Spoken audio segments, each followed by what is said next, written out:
souvent celui qui est plus exposé marche beaucoup mieux en termes de chiffre d'affaires et de bénéfices à la fin de l'année et de croissance que l'autre, parce qu'il est juste plus exposé. Alors, ça te fait une force de frappe de réseau. Comment tu vois un peu l'avenir du coup du personal branding avec l'IA qui prend de plus en plus d'ampleur? Il n'y a pas de moment idéal. Il est possible de devenir une référence sur un sujet totalement différent de son activité principale. Je pense que les communautés sont bien plus puissantes quand c'est un être humain qui est derrière. Moi, j'ai vraiment sincèrement des clients dans le même domaine, parfois qui vendent les mêmes services. Je sais que certains sont moins bons que d'autres parce que je m'en rends très vite compte. Soit tu fais des posts techniques, soit tu fais des posts grand public. La plus grosse connerie, c'est de mélanger les deux en même temps. Le truc le plus important en 2025 pour l'entrepreneuriat en termes de communication, mais en 2026 encore plus. T'as les leaders d'opinion, les créateurs de contenu et les influenceurs. L'unique objectif de quoi? De réunir la société. Salut à tous et bienvenue dans Au Plus Haut Podcast, le podcast où on vous partage toutes les astuces pour devenir un meilleur entrepreneur. Aujourd'hui, on reçoit une invitée iconique, une masterclass. Et avant de la présenter, on vous invite à vous abonner, à laisser le petit like et on vous mettra aussi des ressources avec le résumé du podcast que vous pourrez télécharger à la fin de l'épisode. Et aujourd'hui, nous avons l'honneur de recevoir ou plutôt c'est elle qui nous reçoit dans ses locaux, Sixtine Moulet-Berthaud, entrepreneur depuis l'âge de 17 ans. Elle cofonde Le Crayon avec son frère Valran et ses deux associés Antonin et Jules, un média qui réunit les désaccords de la société autour d'émissions qui marquent par leur exigence et leur format, dans l'unique objectif de quoi? De réunir la société. Ce qui n'était qu'un média devient rapidement un véritable écosystème, un groupe média mêlant production, communication, influence, relations presse, est suivi aujourd'hui par plus de, si ce n'est plus, 5 millions de personnes. Et en parallèle, elle développe aussi ses propres thématiques autour de l'intelligence sociale, la psychologie, l'entrepreneuriat féminin et le personal branding. Et elle rassemble aujourd'hui à elle seule un peu plus de 500 000 personnes autour de ses contenus et de sa vision. Aujourd'hui, elle vient nous parler d'une de ses spécialités, le personal branding. Donc ça va être incroyable. Alors ma première question, Sixtine, qu'on rentre directement dans le vif du sujet, c'est selon toi, est-ce que le personal branding sera-t-il toujours d'actualité en 2026? Alors, juste pour toi. Alors déjà merci pour ce magnifique résumé, les gars, ça fait très plaisir de vous recevoir dans nos locaux, mais donc on se reçoit mutuellement, ça fait très plaisir. Ouais, locaux incroyables. Non mais ça fait plaisir, surtout que voilà, effectivement moi Tanguy, je te connais depuis pas mal de temps maintenant, donc on a pu suivre nos aventures mutuelles depuis pas mal d'années, et ça fait plaisir. Ouais, de fou. D'évoluer dans le même environnement maintenant. Je me rappelle à l'époque où on s'est rencontrés, on n'en était pas du tout là où on en est tous les deux aujourd'hui, ouais. Donc ça fait très plaisir de pouvoir faire ça ensemble. Alors pour moi le personal branding c'est la chose, alors très clairement, et ça je n'arrêterai pas de le dire, c'est la chose pour moi la plus importante quand tu entreprends aujourd'hui, et donc pour moi ça va ne faire que croître au fur et à mesure, parce que un constat qui est hyper simple, tout le monde peut prendre la parole sur les réseaux sociaux, mais pas tout le monde le fait. Donc ceux qui le font ont un avantage concurrentiel de dingue par rapport à leurs concurrents, par rapport à leur activité. Et là je parle vraiment que quand t'es un entrepreneur et que tu le relis côté business. Je parle même pas des influenceurs et de la créateur économie parce que c'est encore autre chose. Mais quand t'es un entrepreneur, moi j'ai vraiment sincèrement des clients dans le même domaine, parfois qui vendent les mêmes services. Je sais que certains sont moins bons que d'autres parce que je m'en rends très vite compte. Mais souvent celui qui est plus exposé marche beaucoup mieux en termes de chiffre d'affaires et de bénéfices à la fin de l'année et de croissance que l'autre, parce qu'il est juste plus exposé. Alors est-ce qu'au long terme il tiendra plus longtemps? Je sais pas, parce qu'il reste quand même bon, donc c'est pas une catastrophe au point où les clients se partent tous, mais je vois bien que celui qui est plus exposé a juste beaucoup plus d'opportunités qui viennent à lui, mais très simplement, c'est évident, quand tu es exposé, qu'est-ce qui se passe? Les gens pensent à toi quand ils ont un besoin qui est relié à ton domaine. Ou alors, ils te redirigent vers des gens qui, entre guillemets, peuvent avoir besoin de toi. Donc en gros, c'est comme si tu avais une carte de visite constamment exposée. Et donc pour moi, n'importe qui devrait le faire, qu'importe le nombre d'années depuis quand tu entreprends, où en est ton business, que tu sois seul ou avec plein de personnes dans ton équipe, même que tu sois plus âgé que tu l'aies jamais fait avant, il n'y a pas de moment idéal. Plus tu le fais tôt, mieux c'est, parce que bon, forcément ça prend du temps, donc pour avoir des résultats plus vite, mais il n'y a pas de règle, n'importe qui peut le faire dans n'importe quelle thématique. Et après, c'est juste choisir les bons canaux en fonction de ta cible et de pourquoi tu veux le faire. Et pour moi, c'est le truc le plus important, en tout cas en 2025 pour l'entrepreneuriat en termes de communication, mais en 2026 encore plus. Il y a plein de trucs hyper intéressants que tu as dit sur lesquels on va pouvoir rebondir. Déjà, première chose, pour toi, c'est quoi le personal branding, en quelques mots? Pour moi, c'est le fait d'avoir une exposition qui est reliée via ta propre image pour mettre en avant ton business.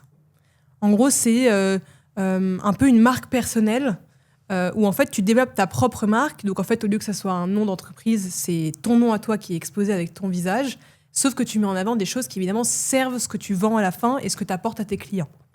Donc pour moi, c'est ça le personal branding. Après, dans l'entrepreneuriat, après, tu as beaucoup de gens qui s'en servent à des fins politiques, à des fins de mission personnelle liées à l'écologie, l'environnement, la politique, enfin qu'importe. T'en as, c'est juste un pur kiff. T'en as, c'est que leur revenu principal via des influenceurs. Il y a plein de manières, donc ce que veut dire le personal branding. Mais en tout cas, quand t'es entrepreneur, pour moi, c'est censé être mettre en avant ce que tu fais, en tout cas à quel point tu t'y connais bien dans une thématique, pour montrer que du coup, tu es censé être le meilleur dans ce que tu fais, pour pouvoir vendre ensuite des services qui sont reliés à ça. Est-ce que fondamentalement, il y a la personnalité qui compte vraiment dedans? Est-ce que ta personnalité est vraiment... Parce que ce qui fait, en fait, on reste quand même des êtres émotionnels. Alors, il y en a qui sont plus rationnels que d'autres, on est d'accord, mais à la fin, comme on est des émotionnels, pour se souvenir de quelqu'un, en tout cas pour que ton cerveau s'en rappelle, il faut que tu puisses coller une image à un nom et à une thématique. Et moi, j'aime bien résumer ça en disant, en fait, au bout d'un moment, les gens qui ne te connaissent pas vont juste se dire, OK, Tanguy, c'est monsieur quelque chose. Tu vois ce que je veux dire? OK, Sixtine, c'est madame quelque chose. Parce qu'en soi, ils n'ont pas plus d'émotionnel en termes de lien avec toi. Donc, ils vont juste te mettre dans un coin de leur tête avec, OK, lui, c'est monsieur, madame quelque chose. Monsieur événement, monsieur réseau, madame entrepreneuriat, madame prout-prout. Ça peut être qu'importe en fonction des gens. Ce qui fait qu'à un moment, ils ont un besoin, ping, tac, ils vont penser à toi. Et c'est là où ça devient très fort. C'est que c'est des gens qui ne te connaissent pas qui te recommandent. Et toi, par exemple, du coup, c'est quoi ton étiquette? Moi, je dirais, sur LinkedIn, ça va être Madame Personal Branding. Sur Instagram, ça va être Madame Entrepreneuriat dans les médias. Donc tu peux avoir deux étiquettes différentes justement dans ton personal branding. Comment c'est-à-dire? En fait, c'est juste que tu es suivi. En fait, je rectifie. Enfin, pour moi, le personal branding, ça peut être développé sous 3 typologies. Tu as les leaders d'opinion, les créateurs de contenu et les influenceurs. Les influenceurs, tu les suis pour leur propre lifestyle et pour vraiment qui ils sont. Leur vie, au sens littéral du terme, t'intéresse. T'as les créateurs de contenu, tu les suis pour la qualité du contenu qu'ils t'abordent. Ça veut dire que quand tu lis leur contenu, que tu écoutes un de leurs contenus, soit tu apprends quelque chose, soit ça va te stimuler une émotion, ça va te faire rire ou whatever, soit ça va sincèrement te rappeler quelque chose que tu savais déjà. Et le dernier, c'est le leader d'opinion. Tu le suis pour les messages de société et entre guillemets qu'il porte, en tout cas ce qu'il incarne. Sur LinkedIn, j'ai en plus un rôle de créatrice de contenu / leaduse d'opinion. Sur Instagram, à la base, j'avais un rôle de créatrice de contenu que je transforme aujourd'hui en leader d'opinion. Et en fait, tu peux ne pas avoir le même personal branding dans le sens où ça dépend pourquoi les gens te suivent. Moi, les gens me suivaient pour mon contenu, ils ne me suivaient pas pour moi qui j'étais, parce qu'à la base, j'étais inconnue et tout le monde s'en fout. Et je suis pas non plus, j'étais pas non plus une leaduse d'opinion suffisamment avancée dans ce que je fais pour pouvoir dire voilà la voix que je peux porter dans ce que je fais. Aujourd'hui, je peux, parce que j'ai prouvé sur le terrain que je peux, entre guillemets, être une voix pour des futurs entrepreneurs ou entrepreneurs dans ce que je dis. Je l'étais pas du tout au début, je l'ai construit ça, mais j'ai construit par le biais du créateur de contenu. N'importe qui peut devenir créateur de contenu, n'importe qui ne peut pas devenir leader d'opinion ou influenceur. C'est ça la différence, c'est la porte d'entrée en fait des entrepreneurs, de créer du contenu avec de la valeur ajoutée sur ce que tu fais. Et tu peux, en fonction, comme Instagram et LinkedIn n'ont pas du tout les mêmes cibles, tu peux. Moi, tu me rencontres à l'époque, moi aujourd'hui, mais à une époque, tu me rencontrais que sur Insta ou que sur LinkedIn. J'étais deux personnes différentes pour quelqu'un. Parce que je faisais exprès de pas traiter les mêmes contenus, parce que j'avais pas les mêmes objectifs. Et pourquoi tu faisais ça justement? Parce qu'Instagram, je l'ai vraiment fait pour voir ce que ça voulait dire et ce que ça faisait d'avoir des abonnés. Pour être très honnête, je voulais tester les méthodes qu'on avait nous-mêmes fait sur nos propres médias. En me disant, ça fait quoi d'avoir des abonnés, ça rapporte quoi, je le vois bien à quel point c'est utile sur mon média, mais à titre personnel, qu'est-ce que ça peut apporter? Et donc, j'ai testé avec mes associés, on a publié du contenu, chacun sur une thématique. Donc, moi, l'intelligence sociale, qui est un truc que j'adore et qui me ressemble plutôt bien. Et c'est là où j'ai vu que ça a pris très vite. Et au bout d'un moment, je me suis dit, OK, c'est super. Mais sur LinkedIn, j'avais directement centré une stratégie à ce moment-là, directement plus pour être utile pour ma boîte, donc beaucoup plus centré autour des sujets du personal branding, des médias digitaux, de l'entrepreneuriat, parce que ça voulait me ramener des clients, ce qui était le but, et de montrer aux gens qu'en fait, on est complètement capable de les accompagner dans leurs sujets, mais pour ça, il fallait que je sois exposée sur ces sujets-là. Et aujourd'hui, j'ai beaucoup d'abonnés sur Instagram, et moi, je ne cherche pas à avoir des abonnés pour avoir des abonnés. Je m'en fiche, je ne suis pas influenceuse. Moi, je veux que ça serve ce que je fais, ça serve mes idées, mais sinon, je m'en fiche. Et du coup, aujourd'hui, je publie beaucoup moins, mais j'oriente la stratégie beaucoup plus sur une posture de leaders d'opinion qui est beaucoup plus en rapport avec LinkedIn, de entrepreneuriat, conférences, personal branding, etc. Au début, c'est-à-dire que quand tu as vraiment développé ton compte Instagram, d'ailleurs, petite Sixtine Lamine à l'époque. C'est vrai, putain, j'avais oublié, mec. Sixtine Lamine. Waouh. Moi, j'avais oublié cette dinguerie. Ouais, ça, je me rappelle. C'est énorme. Mais à l'époque, du coup, tu avais commencé déjà à faire de l'intelligence sociale. Mais donc, ton objectif en faisant ces vidéos-là, c'était uniquement, en effet, donc, de voir ce que ça faisait d'avoir plus d'abonnés. Mais il n'y avait pas d'autre objectif derrière, du coup, au début. Non, au tout début, je voulais vraiment tester. Je me disais que ça me servirait pour contacter des gens pour le média, qui au tout début était un de mes rôles, au tout début du Crayon, il y a 3-4 ans. Je me disais que ça me rapporterait sûrement des opportunités business. J'avais, je pense aussi, et je le reconnais, j'avais un peu une vengeance d'avoir été quelqu'un qui avait été pas mal harcelée plus jeune et donc bannie des groupes sociaux de en fait revenir sur le devant de la scène aussi, pour être honnête, un pur truc pas égocentrique, mais de un peu mettre du pansement sur des blessures du passé. Et en fait, jusqu'au jour où tu réalises qu'en fait tu t'en fous, mais ça m'a aidé en fait à prendre confiance en moi. Un gros clair, ça m'a vraiment aidé d'être exposée. Et après, une fois que j'ai compris à quoi ça servait, comment bien le faire, on a transformé nos systèmes d'agence comme ça autour de l'ARP et du LinkedIn parce que nous-mêmes on les avait testés avant. Mais surtout, ça m'a permis de me dire maintenant de quoi je vais en faire cette communauté-là et comment je peux aider les gens, comment je peux me transformer un peu en CMO des gens quand je les rencontre, parce que du coup, j'ai appris tellement de choses sur les réseaux sociaux que c'est très facile pour moi de les conseiller sur leur com et de pouvoir vraiment à la fois montrer mon lifestyle. Enfin, vraiment, quand je fais des stories sur Instagram, c'est les mêmes stories que je pourrais faire à l'ancienne sur Snapchat avec mes potes qui me suivent, tu vois. Je ne cache rien, Très authentique. Je suis très authentique, même parfois un peu trop. Alors, je ne parlerai jamais de politique parce que c'est pas l'idée, chacun a ses idées, donc ça, je n'irai jamais sur des sujets clivants à titre personnel, mais j'ai aucun problème de montrer ma vie, tu vois. Mais c'est pas pour autant que j'essaie d'avoir quand même un minimum de cohérence et d'utilité dans ce que je poste. Donc là, tu avais des hypothèses de OK, j'ai envie de voir en fait ce que ça va donner d'avoir des abonnés. Est-ce que tes hypothèses, elles ont été validées? Ça t'a apporté quoi?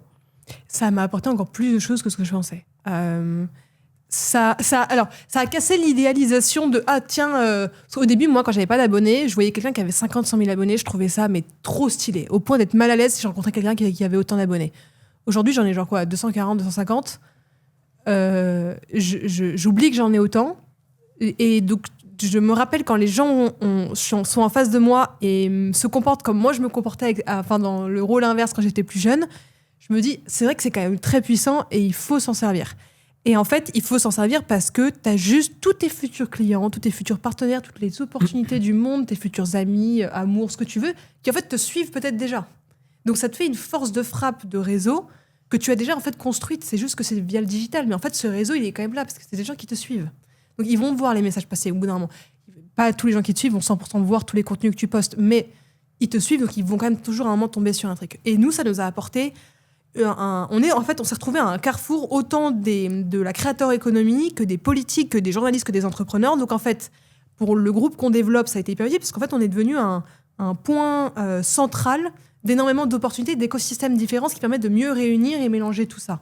Et c'est là quand j'ai réalisé la force de frappe d'avoir des abonnés était encore plus puissante parce que moi, je voyais que l'aspect abonné égale influenceur de télé-réalité.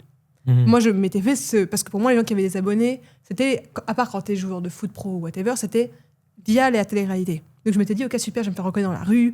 Mais en fait, au bout d'un moment, ça sert à quoi? À part faire plaisir à ton ego, ça sert à rien. Puis même au bout d'un moment, tu réalises même que du coup, t'as plus trop de vie privée.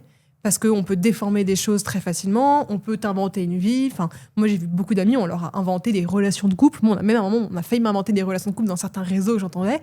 Des trucs, je connaissais même pas les gens avec qui on m'inventait des relations. Et j'étais en mode, c'est quand même...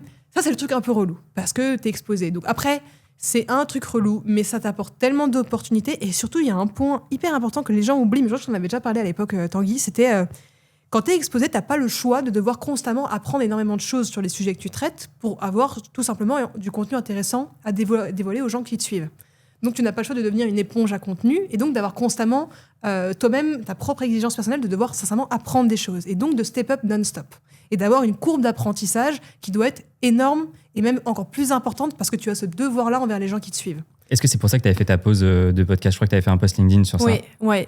Non, ça, alors c'était à la fois... Effectivement, bonne mémoire.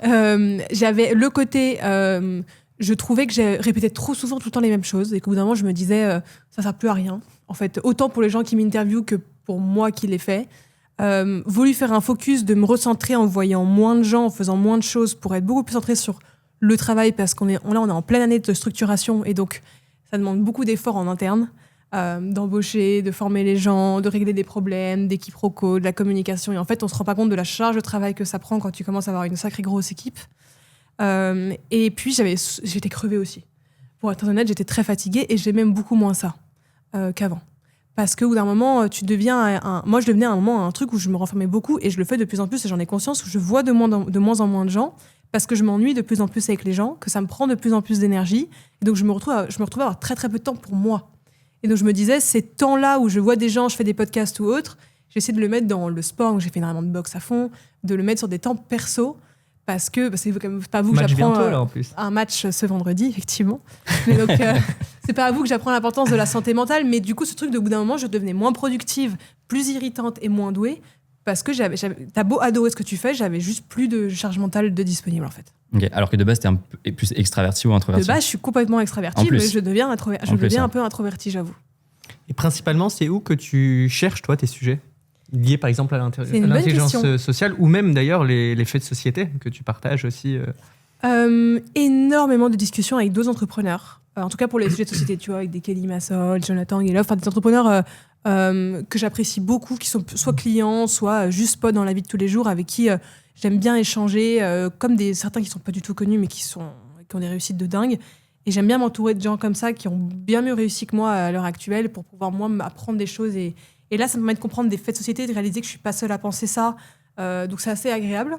Et il y a l'aspect regarder aussi des vidéos YouTube, des podcasts t'en as plein, hein, mais t'as à la fois des trucs sur les relations humaines, amoureuses. T'as Yann Piette qui est extrêmement doué, et moi je trouve qu'il était l'un des meilleurs dans son domaine. T'as énormément de podcasts américains, t'as des Jubilee, t'as des Marketing Mania, t'en as vraiment plein qui t'apportent beaucoup, soit sur des sujets de société, soit sur des sujets plutôt perso.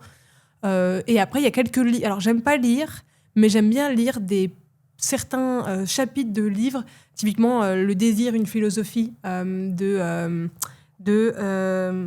Lenoir, de Frédéric Lenoir. Okay.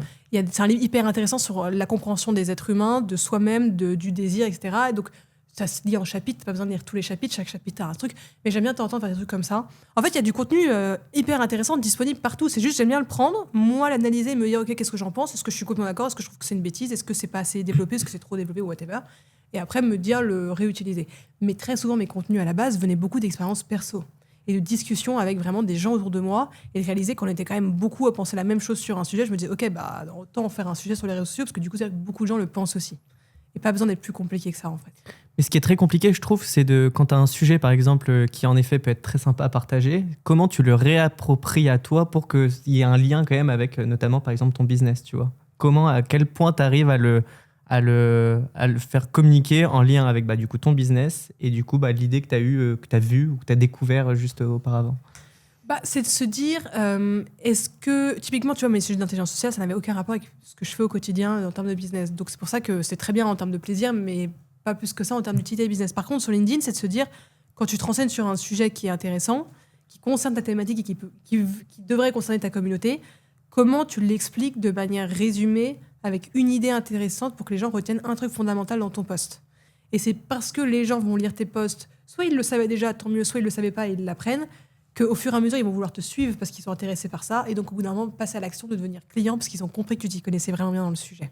Et c'est juste traiter de sujets qui englobent tout ce que tu fais en termes de business. Et d'ailleurs, j'ai vu que... Alors moi, je vois plus de Tanguy, mais c'est vrai que tu le fais de plus en plus, toi, sur LinkedIn, tu le fais très bien, l'importance du réseau, de pourquoi il faut rencontrer des gens, c'est complètement lié avec votre business aujourd'hui. Ouais, et en fait, ça devient... En fait, quand ça devient...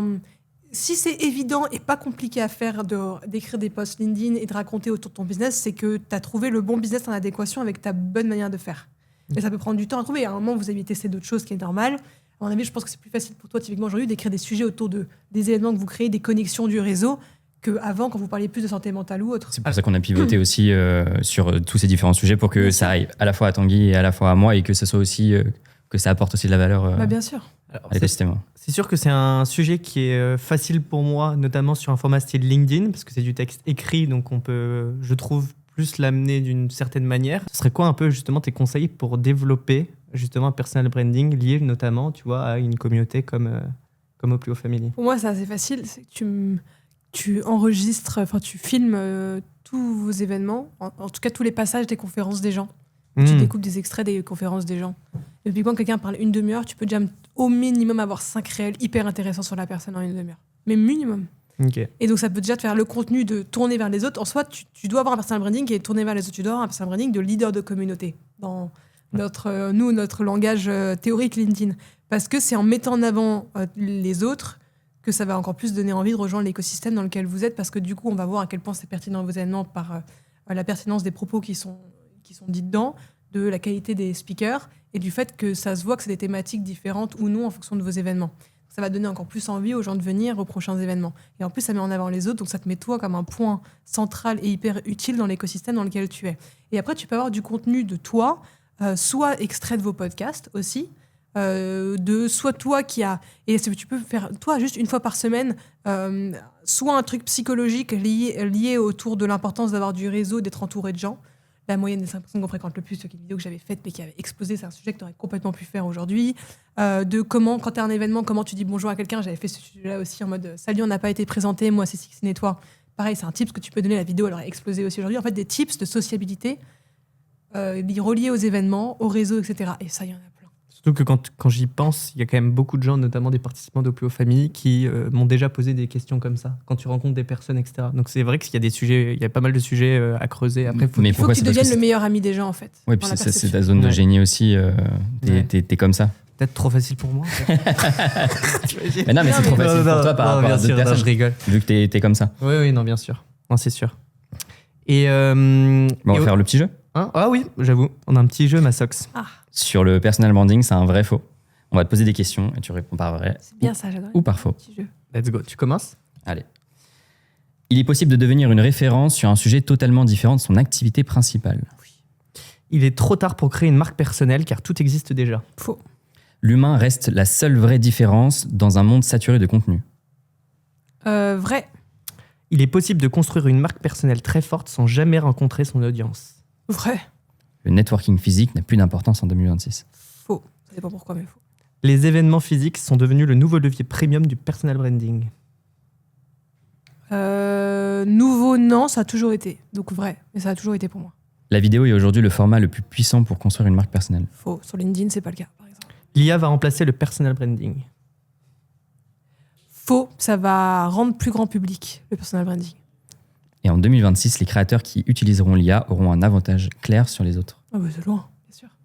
Comment tu vois un peu l'avenir du coup du personal branding avec l'IA qui prend de plus en plus d'ampleur ? Ce qui risque d'arriver, c'est pas que les gens arrêtent de publier, c'est qu'il y ait juste des IA qui finissent par être suivis par des centaines, voire millions de gens, alors que c'est des IA. Mais il y avait eu un exemple américain d'une IA, une fille qui n'a jamais existé, c'était une IA de A à Z, qui est hyper suivie, évidemment très jolie, les formes, ce que tu veux, mais suivie comme tu as rarement vu, parce que les gens étaient persuadés que c'était une vraie personne.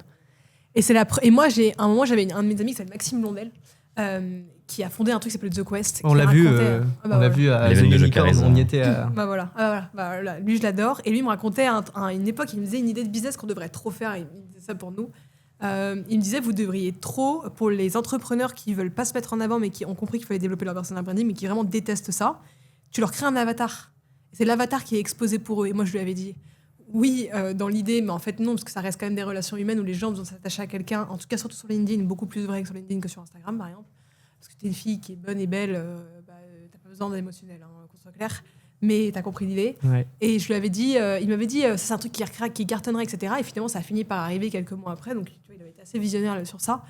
C'est juste que ça dépend sur quoi et ça dépend à quel moment tu veux le faire. C'est-à-dire que t'es un entrepreneur qui est zéro connu, mais t'as très bien réussi, tu veux mettre en avant un projet hyper spécifique. Oui, c'est pas, tu peux mettre totalement une IA qui va être exposée et donner l'impression que c'est pas une IA, qui va représenter ce que tu fais auprès du grand public. Moi, le nombre de fois avec mon frère Valérand, on a voulu lancer des projets. On s'est dit, en fait, le visage, ça va pas du tout être nous, ça va être une autre entrepreneuse ou une créatrice de contenu qui a pas beaucoup d'abonnés, qu'on va aider à faire croître et qui sera le visage de ça. Mais tu mets ni à la place, ça fait les mêmes résultats. Donc, moi, je pense pas que ça va supprimer ce qu'on fait déjà, ça va juste le rendre plus grand public, parce que du coup, n'importe qui pourrait développer son personal branding sans avoir à le faire via soi-même, mais via une IA, en gros. Est-ce que tu penses que du coup, il y aura quand même des entrepreneurs, par exemple, comme toi, qui, sans forcément prendre ton cas à toi, mais qui du coup passeront uniquement par l'IA et en fait il n'y aura plus du tout de cette envie de, par exemple, de tournage quand tu te poses et que tu fais tes 30 vidéos, etc. du mois. Est-ce qu'il y aura encore ce style de cas qui existe ? Il y aura, parce que je pense que les communautés sont bien plus puissantes quand c'est un être humain qui est derrière, parce que tu as de l'interaction et tu as de l'émotionnel. Ça n'empêche pas que tu peux avoir beaucoup d'abonnés avec une IA sans pour autant avoir une communauté hyper investie. Tu peux avoir des abonnés et une communauté de merde et avoir pas beaucoup d'abonnés et une grosse communauté. Et les deux ensemble d'ailleurs. C'est juste que l'IA, c'est compliqué. Enfin, tu peux pas vraiment échanger avec les gens. En fait, ce sera fake, mais c'est pour autant que les gens ne voudront pas te suivre. C'est comme suivre un média où il n'y a pas de visage. Ouais. Tu ne suis pas par émotionnel le média, tu le suis parce que tu veux écouter la qualité du contenu qui était proposé. Ça peut être la même chose avec une IA. D'où l'importance d'échanger après en DM, de voir les gens en vrai. C'est ça, ouais, c'est ça. Oui, puis de montrer des choses privées de toi, de l'authenticité en fait. C'est ça qui fait que les gens voudront en tout cas te suivre et avoir l'impression qu'ils te connaissent. Et sur l'avenir du personal branding vidéo, justement, comment tu vois donc en effet, ce sera peut-être pas la tendance numéro 1, comme tu l'as dit dans notre vrai ou faux. Comment tu vois un peu l'avenir parce que sur LinkedIn, donc, on peut quand même publier de la vidéo. T'en penses quoi un peu de ces sujets? Ah, on peut, c'est juste que... Moi, je pars du principe que les gens n'ont même pas le temps de lire un post LinkedIn en entier. Je pense pas qu'ils auront le temps de regarder une vidéo de plus d'1 minute en entier. Okay. En tout cas, ceux qui ont vraiment le temps, je me demande ce qu'ils font de leur journée parce que moi, j'ai pas le temps de le faire. Donc, j'imagine que beaucoup de gens n'ont pas le temps de le faire. Parce que le réseau qui est LinkedIn n'est pas apte de base à accueillir. Mais parce que l'algorithme, et l'algorithme, c'est qui? C'est les gens. Les gens qui sont sur LinkedIn, à la base, ne sont pas aptes, ne sont pas faits pour regarder des vidéos. Ça ne veut pas dire que les vidéos ne marchent pas. Moi, de temps en temps, j'en publie une, mais ça peut faire beaucoup de vues, mais ce n'est pas forcément énormément de conversion. Ok. Tu vois, parce que, bon. C'est quoi les posts qui convertissent le plus? Ça a changé. L'algorithme a changé. D'ailleurs, je vais faire un post LinkedIn dessus jeudi. Donc, on suivra sortira, ça. Voilà, mais en gros, à l'époque, les posts techniques marchaient encore mieux que les posts inspirationnels.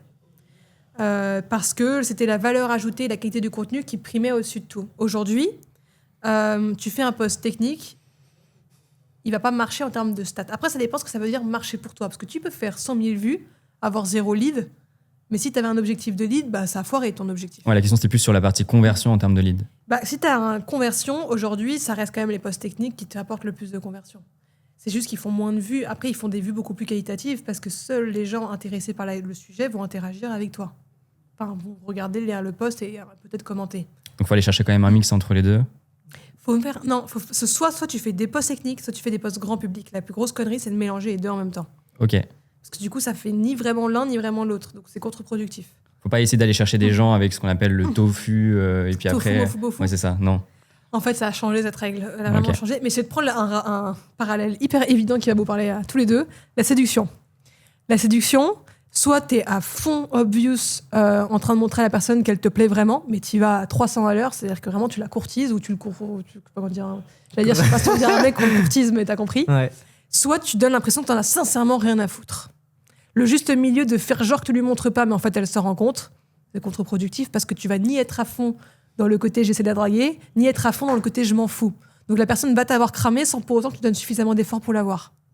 Et les réseaux sociaux, c'est la même chose. Soit tu vas à fond dans le grand public, les posts hyper storytelling avec de l'émotionnel, mais qui sont pas non plus... j'ai fait un saut en parachute, j'ai appris 3 choses sur l'entrepreneuriat, faut pas être too much, mais tu peux être très grand public. Soit tu fais des posts hyper techniques. Donc soit vous dites, on a organisé le plus gros événement depuis qu'on a créé au plus haut, etc. Grand public. N'importe qui peut être intéressé par ça. Comme un post, la prochaine, je pense n'importe quoi. Hein, le prochain événement va être autour du personal branding parce qu'on va vous être utile sur ça et ça. Donc, c'est plus niché. Tous les gens qui en ont rien à foutre du personal branding ne vont pas être intéressés par le post. Il faut que vous jongliez entre... Pour moi, il faut jongler entre les deux. Vous êtes sur des thématiques qui sont faciles. Vous n'êtes pas sur les plus compliquées. Ça ne veut pas dire que vous devez... Enfin, dans le sens facile, ça ne veut pas dire que c'est hyper facile, mais dans le sens, vous avez une opportunité d'idées de sujets et de thématiques sur lesquelles aller qui sont bien plus grosses que beaucoup de thématiques. Et moi, pour avoir des clients qui sont vraiment sur des thématiques pas sexy, vous vous rendez pas compte que vous avez quand même un boulevard devant vous. Tu auras un exemple? Moi, j'ai un mec qui vend des balances de pesage. Fred c'est Mais ça doit pas être simple. Du coup, on l'a brandé comme monsieur Made in France. Parce que l'industriel de pesage de balance sur LinkedIn, tout le monde s'en fout. Par contre, parler d'un mec qui est fier du pays, en plus il a le caractère pour et le physique pour, la personnalité incroyable. Timbert, c'est ça, non? Ouais. Frédéric Timbert, quel goth. On t'embrasse, Fred. Ouais, et lui, c'est mon plus vieux client et il est génial parce qu'il cherche pas du tout à avoir des abonnés pour avoir des abonnés. J'arrive plus à parler, pardon. Il est vraiment juste mettre en avant le Made in France. Trop bien. Là, si tu devais recommencer de zéro, imaginons Sixtine, elle est pas connue, elle veut chercher à développer son personal branding. Tu commencerais par quoi? Sur LinkedIn, je changerais rien. Du tout. Vraiment rien. J'aurais pas pu faire mieux, j'aurais pas pu croître plus vite. Je pense, dans 1 mois, j'ai 100 000 abonnés. J'aurais eu 100 000 abonnés en à peine 3 ans, un peu plus de 3 ans. Sur LinkedIn, c'est d'une rapidité énorme. Et donc, comment t'as commencé? J'ai commencé au début en racontant mon parcours dans l'entrepreneuriat en ayant 20 ans. Et ça a choqué les gens, en fait. Parce que le média Le Crayon était déjà assez connu. Donc les gens en avaient déjà entendu parler. Et donc d'avoir l'une des fondatrices qui en parle en étant hyper jeune, je pense que ça a fait un fucked up dans la tête des gens c'est une anomalie. Donc, j'y crois très vite. Et après, j'ai très vite posté du contenu avec beaucoup de valeur ajoutée. Donc, j'avais vraiment des posts qui tapaient des 1000 likes alors que j'avais 10 000, 20 000 abonnés. Parce que je parlais de les 3 tips pour prendre la parole en public, des trucs autour de... qui étaient des vrais tips utiles, des vraies analyses de films, de discours ou autres, et qui ont vraiment plu aux gens. Mais je l'ai travaillé, mes sujets. Mon frère Valorant m'aidait aussi beaucoup. Et donc, comme j'avais aussi beaucoup de fonds, ça m'a aidé à croître vite. Aujourd'hui, les règles sont quand même très différentes. J'en parlais avec Ruben Tayeb l'autre jour. Même lui, il me disait, t'as vu, LinkedIn, c'est trop dur aujourd'hui pour les gens qui doivent commencer à se lancer. Ça doit pas être évident. Parce qu'aujourd'hui, c'est de plus en plus difficile de le faire tout seul. Il me disait, heureusement que moi j'ai déjà autant d'abonnés. Il me disait en rigolant, sinon moi j'aurais travaillé avec toi. Parce qu'il me disait en rigolant, moi, lui, quand il s'est lancé, il s'est même lancé encore avant moi, genre au moins 5 ans avant moi, il y avait encore moins de gens. Moi, c'était déjà plus facile. Aujourd'hui, ça reste, il y a encore beaucoup d'espace à prendre. Mais il y a quand même de plus en plus de gens qui publient. Donc, il faut réussir de plus en plus à se différencier. Juste plus de concurrence. Mais c'est tout. Instagram, je ferais complètement autre chose. À partir de quel curseur tu estimes que quelqu'un peut réussir à se différencier ? Peut-être en termes de publication qu'il faut mettre en avant, ou c'est uniquement les sujets et tu travailles vraiment tes sujets à fond pour que vraiment chaque post soit ultra bien construit, ou plus de la publication de masse, ou plus...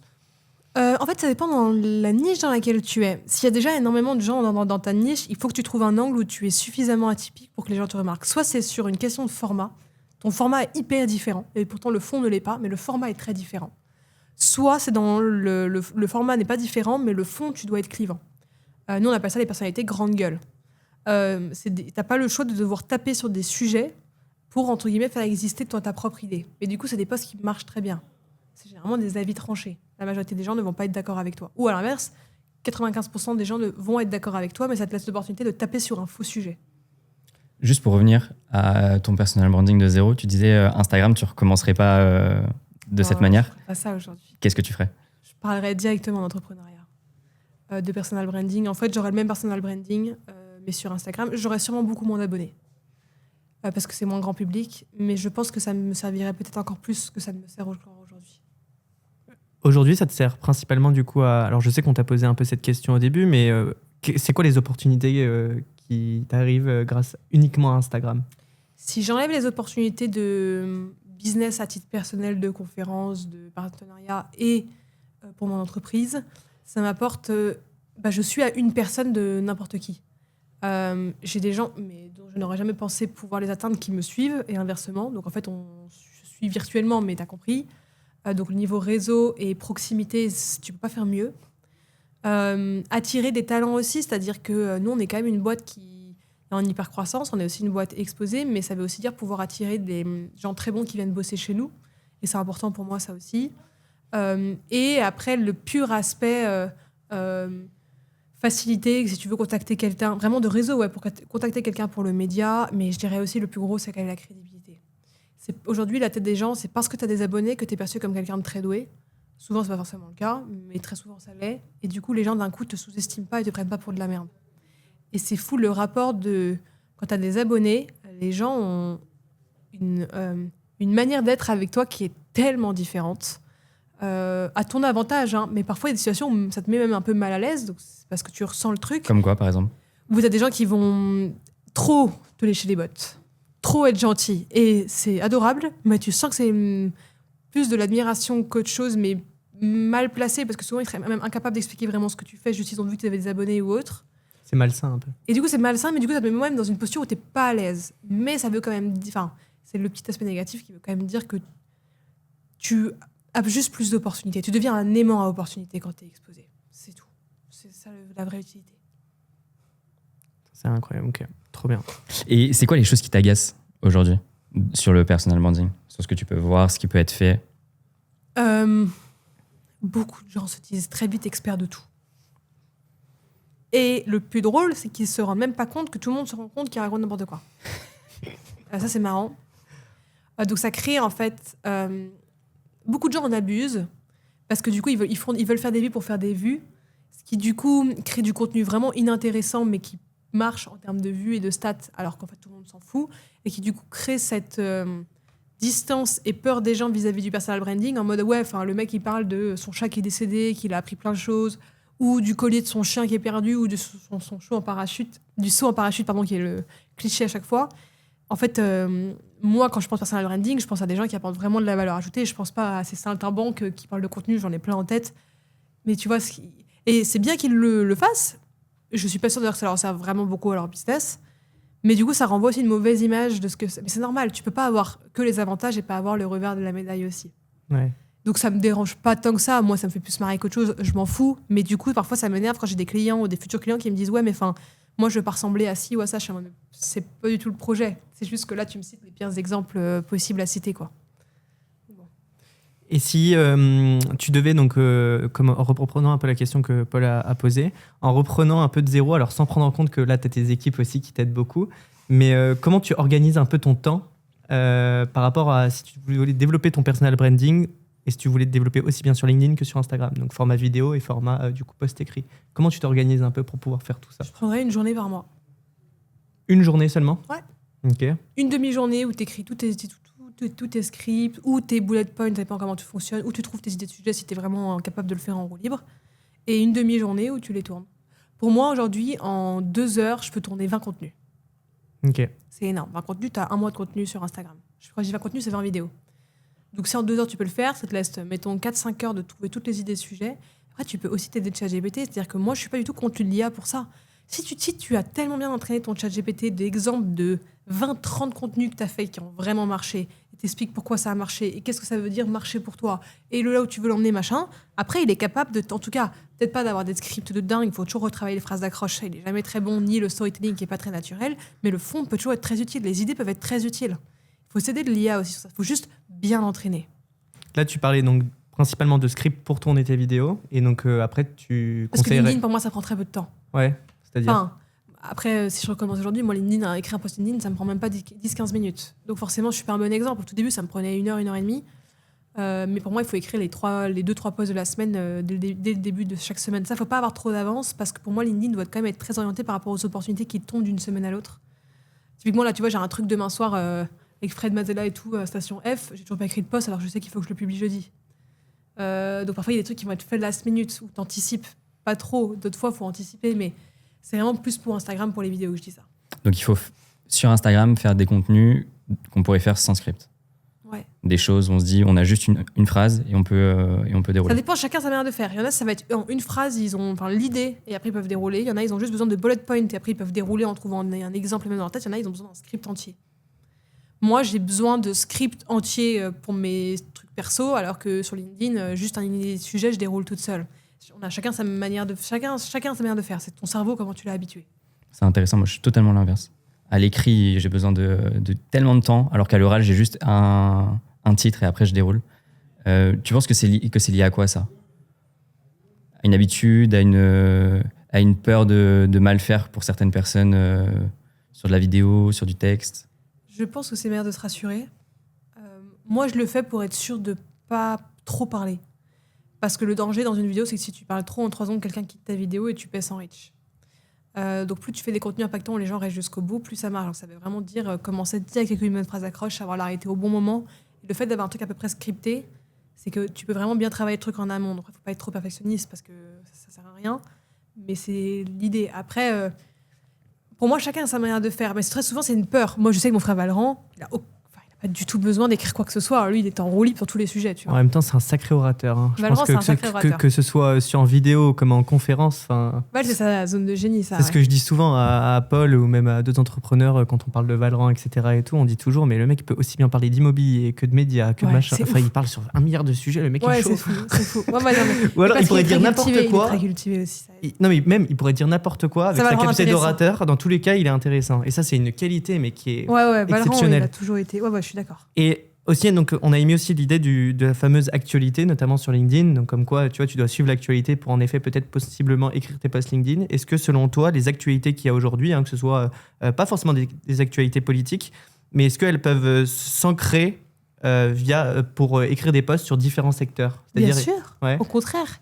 Alors moi tout à l'heure je parlais vraiment de l'actualité personnelle de ta propre vie, mais quand tu utilises l'actualité tu peux très bien, moi c'est plus le personal branding explorateur, je vais utiliser mes mots de théorie, mais qui est très friand de suivre l'actualité parce que l'explorateur c'est celui qui va mettre en avant les contenus avec une démarche beaucoup plus humble et beaucoup plus vulgarisatrice des choses, avec des mots du style j'ai remarqué que, j'ai constaté que, en travaillant avec telle personne j'ai réalisé que, très voilà. Très Ulysse Lubin.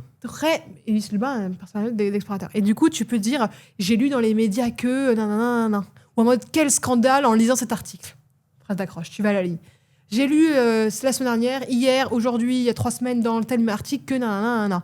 Et en fait, c'est intéressant pour nanana parce que nanana. Et donc, conclusion, nanana. Tu vois ce que je veux dire? Donc, tu peux appuyer-toi à des médias si ça sert ton discours. Il faut, parce que ça te donne en fait une idée de sujet en 3 secondes. Genre, le mec fait le travail pour toi. T'as juste à donner ton avis dessus, en fait. Et c'est quoi, du coup, toutes les différents types? Tu disais l'explorateur, t'en as cité un autre tout à l'heure. C'est quoi toutes les catégories de personal branding qu'on peut développer? Il y en a 4. C'est l'explorateur, la grande gueule, le leader de communauté et l'expert. Et comment on le choisit? Et j'ai fait un test d'ailleurs dessus avec Valran qu'on a codé en interne de personal branding qu'on vous enverra et qui est gratuit. On va le mettre en public en janvier, on va communiquer dessus. Et en gros, c'est un test grand public qui permet, tu réponds à 25 questions, ça te permet de savoir quelle est la typologie de personal branding que tu devrais avoir. Et en gros, ça te dit que tu dois avoir une majeure et une mineure et qu'en gros, pour avoir un bon personal branding, tu dois en mélanger 2 en même temps, mais pas les 4 en même temps. L'expert, c'est celui qui est très doué sur ses expertises et qui le met en avant pour que quand les gens te lisent ou te suivent, apprennent sincèrement des choses sur ce qu'ils font. L'explorateur, il va vulgariser un sujet sans trop rentrer en profondeur, donc il va rester plus grand public et plus détaché.